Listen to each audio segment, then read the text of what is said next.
26/11 मुंबईत झालेल्या दहशतवादी हल्ल्यात कोणती ठिकाणे टार्गेट केली होती तुम्हाला माहित आहे का? चला तर मग बघूया. Number 1 Taj Mahal palace hotel. मुंबईच्या कोलाबा भागात असलेले हे ऐतिहासिक हॉटेल हल्लेखोरांचे प्रमुख लक्ष होते.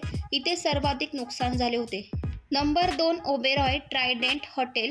नरिमन पॉइंट येथे असलेल्या या हॉटेलवरही मोठा हल्ला झाला होता. Number 3 Chhatrapati Shivaji Maharaj terminus. भारतातील सर्वात व्यस्त रेल्वे स्थानकांपैकी एक असलेल्या या ठिकाणी हल्लेखोरांनी अंधाधुंद गोळीबार केला. Number 4 Nariman house.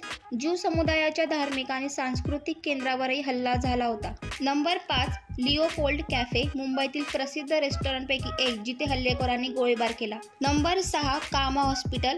येथेही दहशतवाद्यांनी पोलिसांवर गोळीबार केला होता.